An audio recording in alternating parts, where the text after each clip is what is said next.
Olá pessoal, dando continuidade aí no nosso curso. No vídeo de hoje eu vou falar sobre aplicações das leis de Newton, né? Na aula passada, no vídeo passado, eu falei sobre as leis de Newton, comecei ali com uma aplicação, mas hoje a gente vê outros casos, outros exemplos de aplicações aqui das leis de Newton, ok? Vamos aqui a uma apresentação. Primeira coisa que eu quero destacar para vocês é sobre o chamado diagrama de corpo livre, né? O que é isso? Diagrama de corpo livre é a gente colocar, a gente representar todas as forças que estão atuando sobre o corpo. Como aqui nós estamos falando da dinâmica, né, de uma partícula, a gente pode pensar nesse corpo, né, como se fosse ali uma partícula, e nesse caso, o que a gente quer dizer com essa partícula, né? Que ele tem dimensões muito menores, né, do que todo o que cerca esse corpo. Essa é a ideia, né? Como que ele está interagindo, né? Se ele estiver em movimento, através daquele deslocamento, daquela trajetória que ele vai descrever, as dimensões dele são muito pequenas em comparação a isso, né? Então essa é a ideia aqui de tratar esse corpo como uma partícula. E por vezes a gente acaba, inclusive, representando aqui como um ponto, né? Como se fosse ali um ponto do centro de massa daquele corpo que eu estou descrevendo, e aí a gente coloca todas as forças envolvidas. Essa é a maneira que a gente costuma tratar isso aí, ok? E nós então podemos ou devemos representar todas as forças envolvidas, né? Essa aqui é a primeira que eu vou falar com vocês, que é a força normal ou de resistência normal, né? Uma força F aplicada e a força peso aqui, que eu já havia falado no vídeo anterior.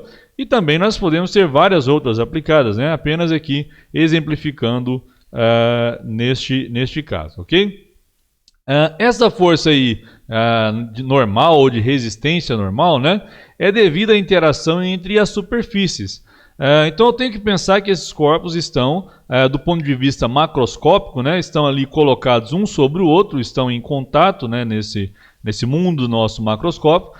E aí, devido a essa interação ali entre os átomos, né, que formam esses corpos, né, a superfície, vamos dizer assim, ela exerce uma força sobre o corpo. E essa força, obviamente que pela terceira lei de Newton, nós temos também uma força do corpo sobre a superfície, né?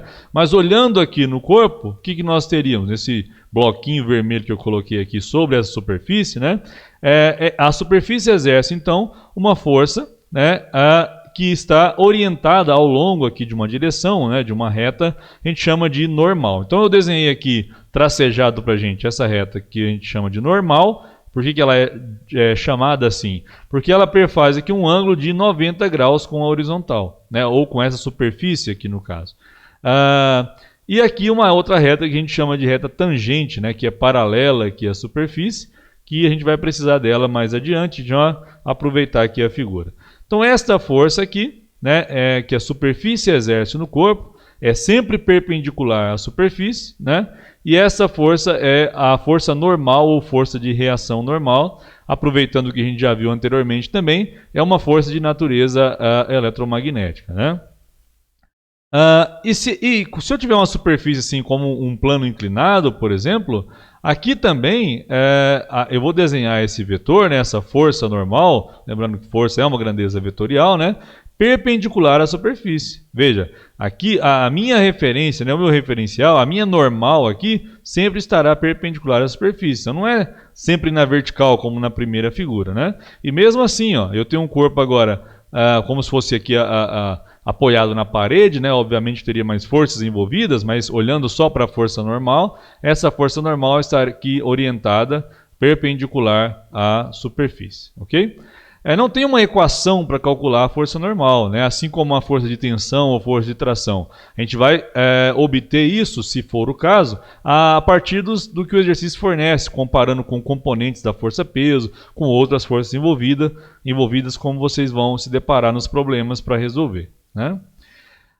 Já falei aí, antes disso, né? Até um exemplo para a gente entender isso muito bem. Um probleminha muito comum é quando eu tenho o que a gente chama de plano inclinado, né? Ou seja, eu tenho um ângulo aqui em relação à horizontal, por isso é chamado de um plano inclinado. A força normal está aí orientada perpendicular à superfície e a força-peso é na vertical para baixo, pensando que aqui estaria a superfície da Terra, né? Obviamente, né? No nosso desenho. E aí, a força normal aqui e a força-peso, obviamente que elas têm direções bem diferentes. Elas não são iguais, né, em nenhum aspecto. Mas eu posso decompor, por exemplo, a força-peso, uma componente aqui na direção da normal, que a gente comumente chama de peso normal, né, e uma outra componente que a gente chama de peso tangencial, né, que seria essa componente paralela aqui à superfície. Se eu não tiver mais nenhuma força agindo aqui nessa direção que eu estou chamando de normal, né, ao longo de uma reta aqui que eu estou chamando de normal, nesse caso, eu não tenho aceleração aqui nessa direção normal. Aí a força normal e a força peso, né, o módulo dela seria igual. Entenderam? Então um dos problemas muito comuns passa por isso, né? Que o módulo da força normal aqui nesse caso, ele não é igual ao módulo da força-peso, mas ele é igual à componente da força-peso. Diferente de um caso como esse aqui no início, né? Se for uma situação de equilíbrio, eu teria aqui também o peso, e nesse caso, não tendo nenhum tipo de aceleração aqui ao longo da normal, a força normal seria igual à força-peso. Vejam que no que eu estou mostrando agora, a força normal não é em módulo igual à força-peso, mas é igual a o módulo de uma componente da força-peso. A outra componente está aqui. Pode ser uma situação de equilíbrio, eu teria outras forças envolvidas. Pode também essa componente da força-peso estar acelerando aqui o bloquinho, né, o móvel, descendo aí esse plano inclinado. Ok? Uma outra força aí também importante é quando eu tenho fios, né? Eu tenho cordas, eu tenho algum corpo preso aqui através desses materiais e eu estou puxando esse corpo, né? Lógico que eu vou provocar um efeito, né, de estirar ali, né? Essa minha corda, esse meu fio, né? Mas geralmente a gente trabalha com materiais, ou nos problemas a gente adota, né? Como se esses fios e essas cordas, esses materiais, ou até mesmo correntes, né? Fossem ideais. E quando eles são ideais, a gente tem ao longo de todos os pontos ali a mesma força de tração ou tensão, como a gente coloca aí, certo? Nós podemos ter uma situação desse tipo, ó, aqui no caso, né? Eu estou desenhando a força que o fio está fazendo no corpo, ali também era a mesma coisa, e a força também que o fio exerce lá no teto, né? É claro que, pela terceira lei de Newton, se o corpo, ou melhor, se o fio ou a corda exerce uma força no corpo, o corpo exerce uma força na corda, na mesma direção, com a mesma intensidade, mas no sentido oposto, né? Isso vem lá da terceira lei de Newton. E aqui a mesma ideia em relação ao fio e o teto, né? Essas duas forças, né, tração aqui que eu estou chamando de C e tração T, né, corpo e no teto, elas não são iguais, porque elas têm direções, ou melhor, sentidos diferentes, né? Então o vetor, falando a força como um todo, não é igual, mas em módulo elas são iguais, né? Desde que eu esteja aqui considerando que o fio, né, a corda aqui, ela é ideal. Se não for, aí eu tenho que pensar um pouco mais no problema, né? Aí uma outra situação muito comum também, onde você tem aqui uma polia, né, ou uma roldana, que muitas vezes também é considerada ideal, você despreza o peso dela e considera ela também como sendo ideal, então ela não influencia no problema. Dessa forma, eu teria aqui a transmissão aqui, né, através desse fio, através dessa rodana, né, da força de tração. Aqui também chamada diferente, né, tração no corpo A e no corpo B, porque esses dois vetores têm direções diferentes, mas em módulo, né, sendo aqui o mesmo fio, né, sendo aqui uma situação ideal, como eu falei, eles seriam também iguais. Eu posso ter outras forças envolvidas, como a força-peso, né? Eu posso ter uma outra força aqui, como a força de atrito, a gente vai ver posteriormente, e aí pode ser uma situação de equilíbrio ou não, depende de outros fatores aí. Mas, por enquanto, falando nessa força de tração ou tensão, beleza? Assim como eu disse na normal, não tem uma equação para calcular, é com base no problema que a gente estiver resolvendo, né? E chegamos às forças de atrito. Antes de a gente seguir aqui, né, eu quero mostrar para vocês o que a gente tinha visto aqui algumas animaçõezinhas, né? Me dê só um minuto aqui. Eu já tinha até trabalhado com vocês. E nós vamos considerar aqui também no nosso, obviamente com aqueles que são meus alunos no regular, né? Eu já havia trabalhado. Nós vamos considerar aqui no nosso problema, né? Vamos lá. Aí. Então nós temos aqui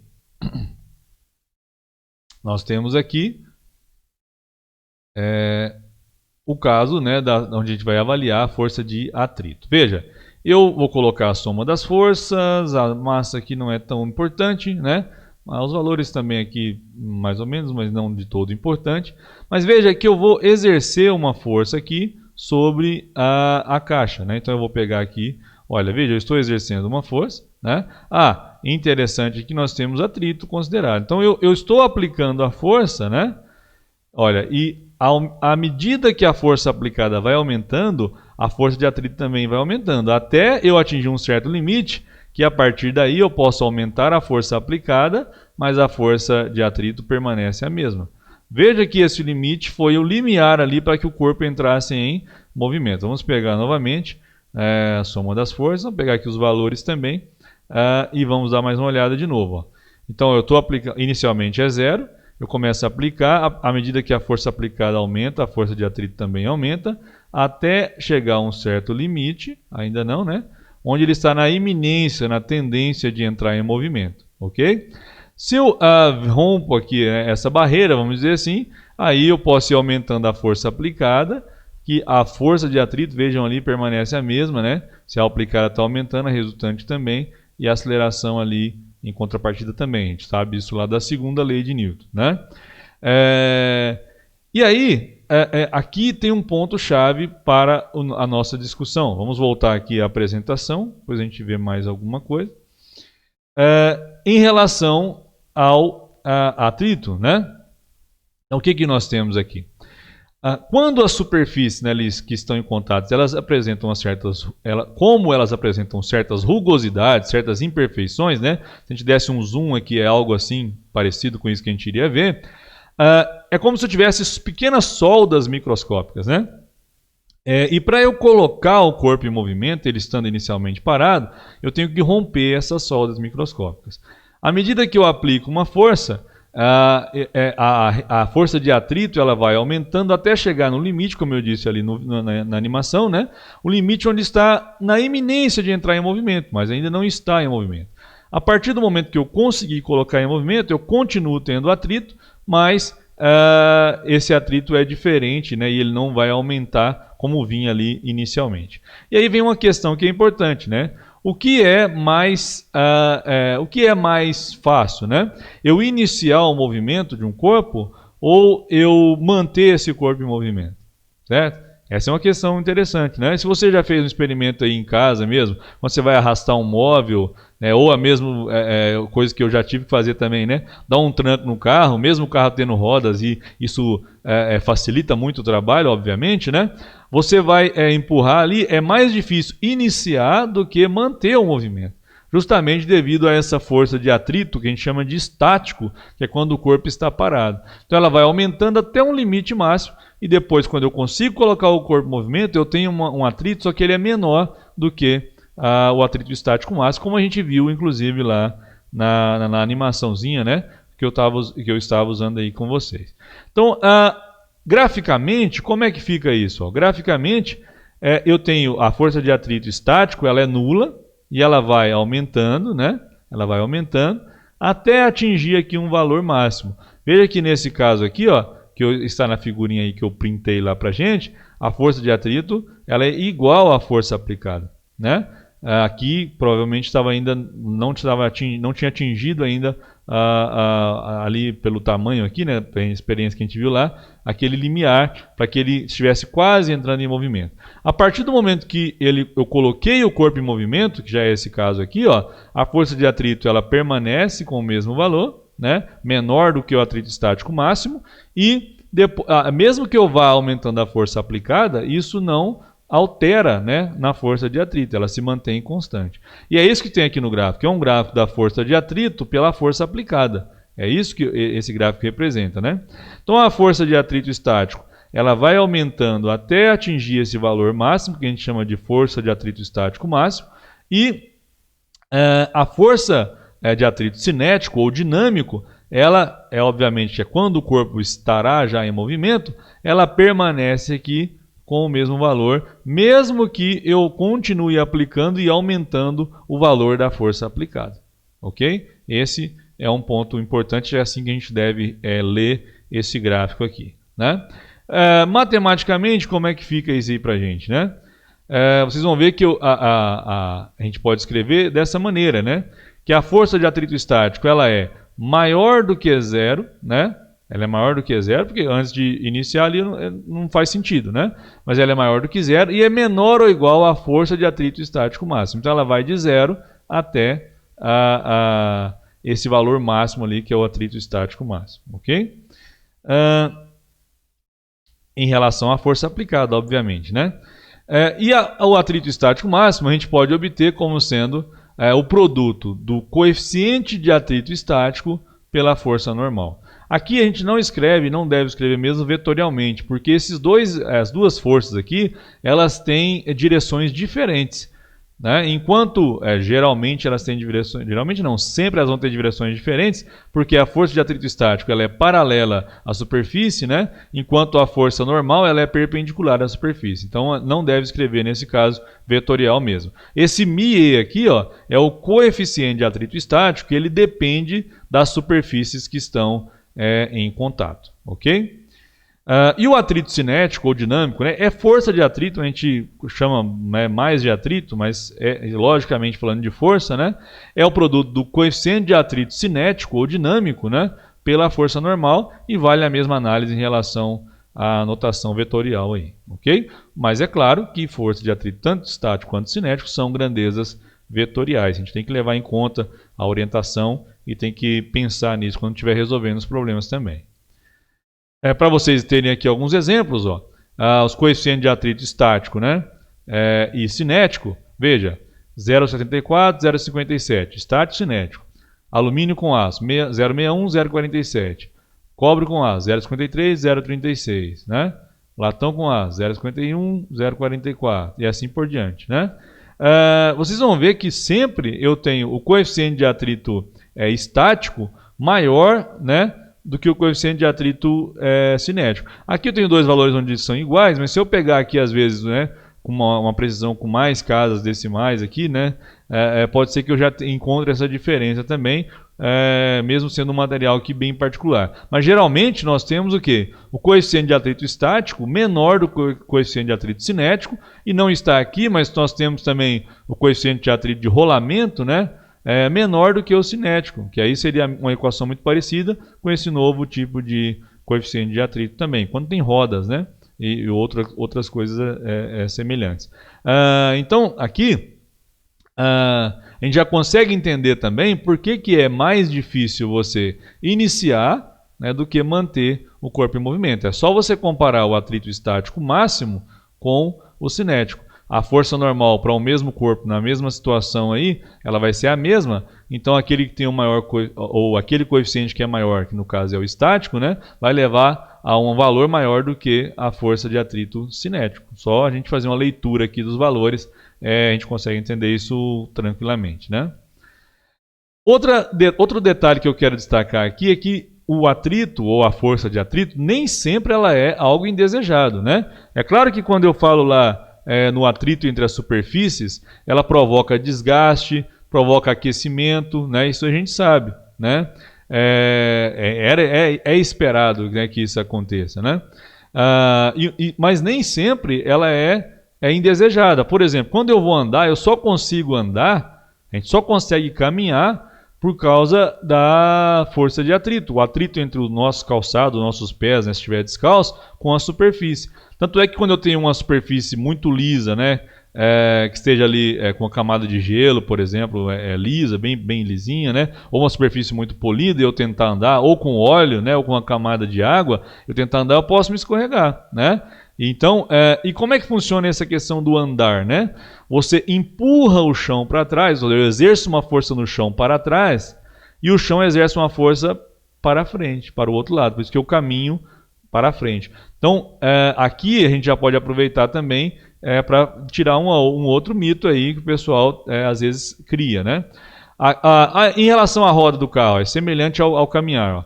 A roda, né, faz uma força no chão para trás e o chão faz uma força na roda, no pneu aqui no caso, né, para frente. Então, se o carro está deslocando aqui para frente, né, pensando que esse é o sentido, para frente aqui da seta vermelha, tanto, né, inicialmente aqui, a força de atrito quanto o meu vetor ali deslocamento, inicialmente, já falando, né, eles estarão orientados no mesmo sentido.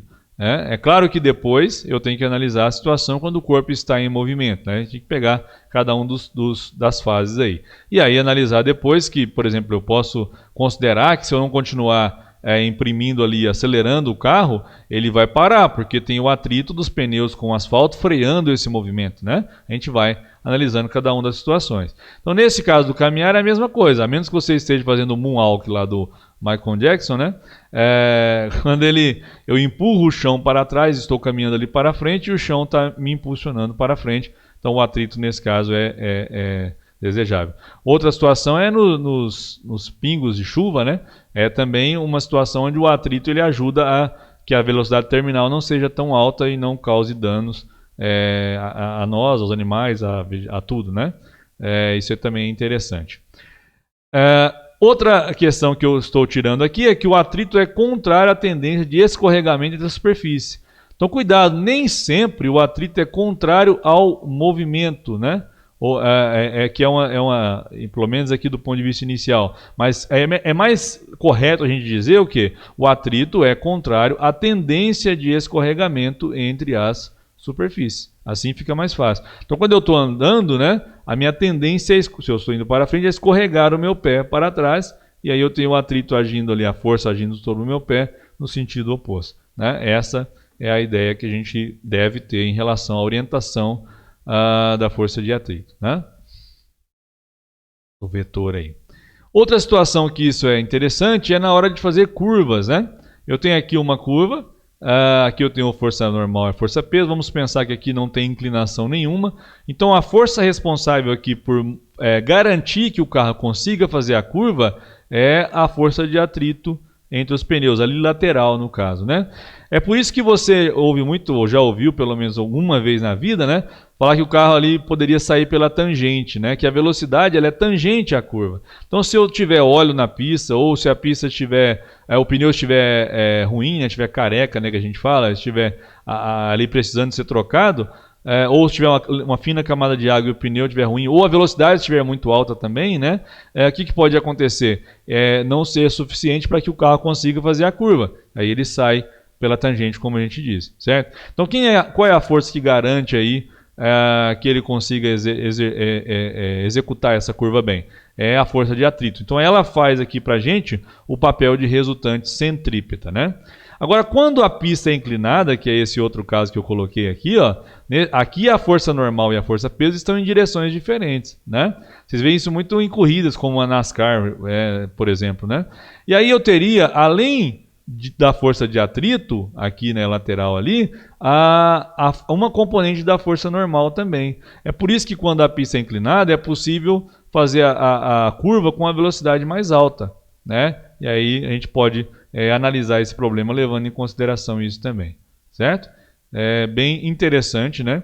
A gente avaliar o que está acontecendo aqui. E também lembrar que quando eu falo em centrípeta, né, eu falei no outro vídeo, mas recordando aqui, é a resultante centrípeta. Então são aquelas forças que desempenham ali o papel de resultante centrípeta, né? É a massa vezes a aceleração centrípeta, consequentemente aqui ficaria a massa vezes a velocidade ao quadrado pelo raio, né? Isso é que é a aceleração centrípeta aí para a gente, ok? Neste caso aqui, ó, quem faz nesse primeiro, né? Quem faz o papel de resultante centrípeta é a força de atrito. Aqui no outro é a força de atrito mais uma componente da força normal, né? Então a gente tem que avaliar caso a caso. Aqui no caso de um atrito envolvendo fluidos, né, como o ar ou a água, é claro que nesse caso o atrito também é desejável, né, que é o que faz com que o paraquedista ali, ao abrir o paraquedas, ele caia com uma velocidade suave, né, consiga atingir o solo ali com segurança, né. E ali na água você tenta romper com a resistência ali do fluido, né? E aí você tem técnicas para nadar, com quem tem a melhor técnica consegue nadar mais rapidamente, pensando nos competidores, né? Inclusive teve uma época que teve uma polêmica por causa de um maiô ou de uma bermuda, né, também, né? No caso dos nadadores masculinos, né? Onde ele era de um material que potencializava esse efeito, né, reduzia muito aí ficava a competição desleal com os outros que não estavam usando o mesmo material, e aí tudo isso aí entra também nas competições e tudo mais, né? Mas o nosso caso aqui é mais em avaliar o que está acontecendo do ponto de vista da física ali. E nós vamos depois agora falar de outra que é importante a aplicação para a gente, que é a força elástica ou lei, e aqui também a gente pode relacionar com a chamada lei de Hooke, né? Não é basicamente uma lei, mas ela é conhecida assim, então nós vamos continuar usando essa nomenclatura aí, tá? Antes da gente dar uma olhada aqui, vamos mais uma vez nas nossas animações aqui, no sistema massa-mola, né? Vocês podem também usar isso aí depois se quiser. Vamos aqui então a mais uma animaçãozinha, né? Como eu falei, e veja só, nós temos aqui um sistema onde eu tenho duas molas, né? E eu posso inclusive trabalhar aqui com algumas coisas, ajustar, né? Ver o deslocamento, a massa de equilíbrio, a posição de equilíbrio, as forças que estão atuando, né, da gravidade, a mola e assim por diante, né? Eu vou fazer o seguinte, eu vou primeiro colocar aqui um corpinho com massa de 100 gramas, né? Se eu soltar ele aqui, ele vai ficar oscilando, nós não estamos interessados em avaliar isso agora. Então, vou travar ele aqui na posição de equilíbrio. A gente pode ver que ao colocar esse corpo aqui, ele deformou essa mola. Se eu for olhar a força que a mola está fazendo, é nesse sentido, de voltar aqui para o seu comprimento natural, né? E a força da gravidade estaria no sentido oposto. Como se trata de uma situação de equilíbrio, essas duas forças estão iguais ali, né? Claro que se eu colocasse aqui para oscilar, só para a gente aproveitar, né? Aí isso ia modificando ao longo ali, mas não é o nosso interesse agora, ok? Então a força da mola estaria daquela maneira. E se eu pegar o mesmo corpo com a mesma massa e colocar nessa outra mola, só que eu vou mudar aqui, ó, a constante elástica dela, né? Então eu vou colocar aqui uma mola um pouco mais, uma constante elástica um pouco diferente, né? Mais dura, né? Uma mola com uma dureza maior. Veja aqui, neste caso, ó, o corpo tem mesma massa, né? Então o peso também continua sendo o mesmo, né? Então a força elástica aqui também, ó, se eu for comparar, vamos ver as duas aí, né? A mesma coisa, né? Só que veja, a deformação que essa mola sofreu, ela é menor, né? Ela sofreu uma deformação menor quando eu comparo com a outra. Eu poderia, inclusive, medir aqui quanto de deformação que teve, né? Através dessa reguinha com essa indicação. Eu posso também vir aqui e tirar esse corpinho aqui e colocar um corpo com massa maior, né? O que vai acontecer? Não, antes disso, deixa eu deixar aqui com o mesmo. E vou colocar agora uma constante menor. Ó. Olha aqui o que aconteceu. Como a constante é menor do que a outra em comparação, a deformação dela agora foi o quê? Foi maior, né? E eu posso também voltar aqui e colocar com a mesma, né? Aí eu vou tirar esse aqui de 100 gramas, vou colocar um de 250 gramas de massa, consequentemente o peso também é maior, né? Se o peso é maior, a força, né, aplicada ali, é a força elástica, é esse aqui, né? A força restauradora para voltar ao comprimento natural, né? Ela também vai ser maior, né? E a deformação aqui também ela foi maior nesse caso, né? As duas molas têm a mesma constante elástica, né? Mas aqui eu tenho um peso. É lógico que isso tem um limite, né? Mas também eu posso, se vocês já fizeram a brincadeira de pegar uma mola de caderno e puxar ela ali demais, ela não volta mais, né? Então você rompe ali um limite de elasticidade do corpo. Então, dentro de um certo limite, essa lei aqui de Hooke que a gente vai ver, ela é aplicável, né? O corpo deforma e volta depois ao seu comprimento natural ou inicial, certo? Então nós temos aí essas situações possíveis, né? Em relação a esse sistema de massa-mola. Ok? Vamos voltar aqui na nossa apresentação para a gente discutir mais um pouquinho, né? Então, o que nós temos aí? Nós temos aí um sistema inicialmente em equilíbrio. Inicialmente, a mola não está nem alongada nem comprimida, ela está no seu comprimento natural. Esse é um sistema que a gente costuma chamar de sistema massa-mola. Tem uma massa, um corpinho preso a uma mola, né? Aqui, ó, essa mola ela foi comprimida, pode ter obviamente alguém, né, uma força exercida aqui comprimindo essa mola, está omitida aqui no problema. Em contrapartida, a mola exerce uma força que a gente chama de força elástica, na tentativa de voltar aqui ao seu comprimento natural, né? Enquanto aqui embaixo, ó, a mola está esticada além do seu comprimento natural, ela exerce então uma força ali no corpo, tentando trazer para a posição ali onde a mola estaria com seu comprimento natural, né? Importante também a gente pensar do ponto de vista de orientação, né? Eu posso orientar aqui, por exemplo, escolher positivo para a direita, uma escolha que eu estou fazendo, né? E aí eu posso colocar os vetores, né? Também aqui, nesse caso, um vetor que está localizando aqui a posição desse corpo, para a gente poder fazer a relação aqui com a posição da mola. E aqui também da mesma maneira, né? E aí, o que a gente tem? Veja que esta força elástica, ela é sempre orientada aqui no sentido oposto ao vetor, né? Agora falando em vetor, posição, né? Então esse vetor que me dá a posição do corpo aqui, ele está orientado no sentido, a força elástica no sentido oposto. Aqui a mesma forma, né? Se a gente pensar aqui no movimento, seria dessa maneira também. Como é que eu posso escrever então isso aí matematicamente? Dessa maneira, né? Que essa força elástica é igual a menos kx. Por que desse menos aqui? Porque eu tenho o vetor força com sentido oposto ao vetor posição que está o corpo, né? Essa força é chamada para a gente de uma força restauradora. Por quê? Porque ela tende a restaurar a situação inicial ali, quando eu tinha o corpo na sua, a mola na sua configuração normal. Do ponto de vista de módulo, né, o módulo da força elástica é dado pelo produto da constante elástica, que é esse K aqui que aparece para a gente, e aí aqui esse X, que seria o módulo desse deslocamento, eu posso chamar de uma deformação, o quanto que a mola está deformada, ou seja, o quanto que o comprimento da mola está maior do que o comprimento normal, ou o quanto que esse comprimento está menor do que o comprimento normal. Por isso uma deformação seria igual ali o módulo do deslocamento, ok?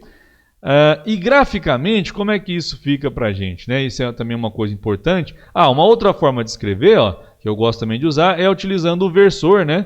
Esse X com o chapéuzinho aqui é o versor, ele indica a orientação do vetor ali ao longo do eixo X, né? Uma outra maneira de escrever também. E aí, graficamente, como que a gente tem? Se eu fizer o gráfico levando em consideração a orientação aqui dos vetores, né? Eu tenho ali dessa forma, né? Porque eu tenho, ó, quando eu tenho o X aqui, né, negativo, eu vou ter o F positivo. Quando eu tenho o X positivo, eu vou ter o F negativo, né? Esse negativo aqui, é claro, falando em relação à orientação do vetor. É por isso que esse gráfico ele é importante. Vocês vão ver, grava aqui o formato dele, que eu vou no próximo slide já fazer uma relação aqui importante para a gente também.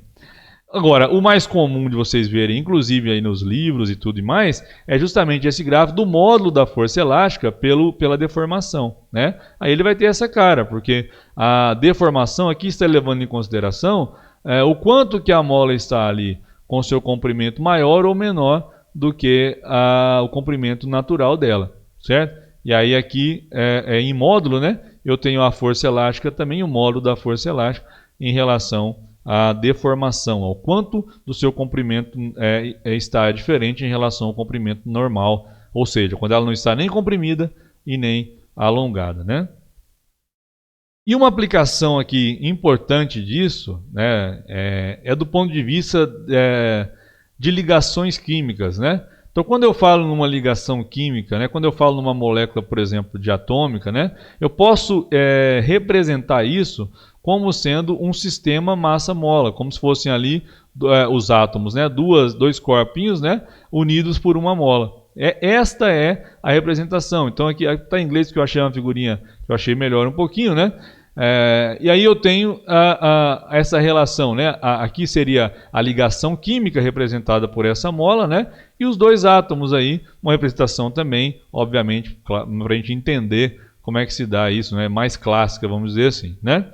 E aqui eu teria um gráfico da força por R, onde esse R é a distância de separação entre esses átomos, né? É isso que representa esse R aqui para a gente, a distância entre eles, né? Ou quando a gente tem a ligação efetivada, a formação da molécula, vai significar também a distância que representa para a gente o comprimento da ligação também, né?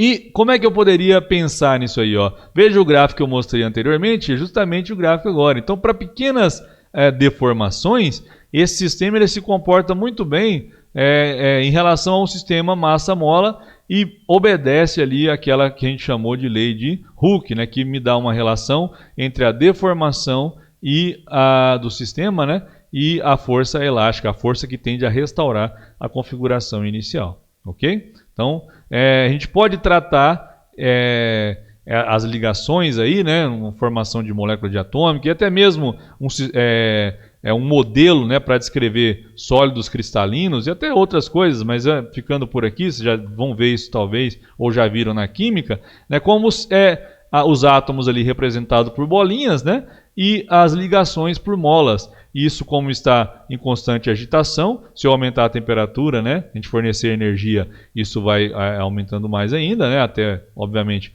a gente tem o limite aí de mudança de estado de agregação, né, mas a gente pode representar esses sólidos aí, cristalinos, por exemplo, através desse sistema massa-mola, né, ok? Depois a gente vai voltar nisso aqui quando falar de energia potencial, com um outro olhar, mas recuperando essa ideia que eu estou mostrando aqui para vocês. Dando sequência aqui, uma frase interessante que a gente pode... essa é uma citação interessante, né? É do Feynman, né? Se um grande cataclisma destruísse todo o conhecimento científico e se uma única frase fosse herdada pelas gerações seguintes, que afirmação poderia conter o máximo de informação em menor número de palavras? Acredito que seria a hipótese atômica, ou o fato atômico, ou como você queira chamá-lo, de que todas as coisas são feitas de átomos, pequenas partículas que se movem continuamente, se atraindo quando estão próximas, se repelindo quando comprimidas, umas contra as outras. Você verá que nessa única frase há uma quantidade enorme de informação sobre o mundo, bastando usar um pouco de imaginação e reflexão, né? Do Feynman. Importante físico aí do século XX, né?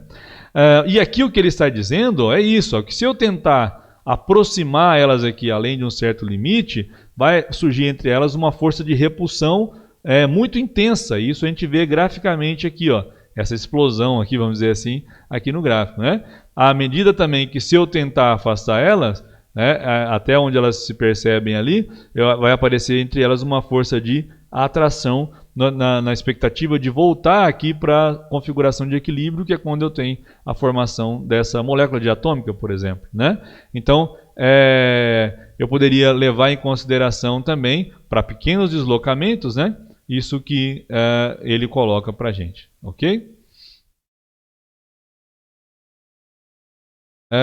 Então é isso, eu espero que vocês tenham compreendido bem o que eu tinha para colocar aqui em relação às forças, aplicações das leis de Newton, né? E a gente vai trabalhar agora um pouquinho em cima e exercitar, é importante, né? Resolver exercícios, trabalhar um pouquinho com esses conceitos e depois a gente vai evoluindo um pouquinho mais aqui no nosso conteúdo. E por fim, até então um próximo vídeo.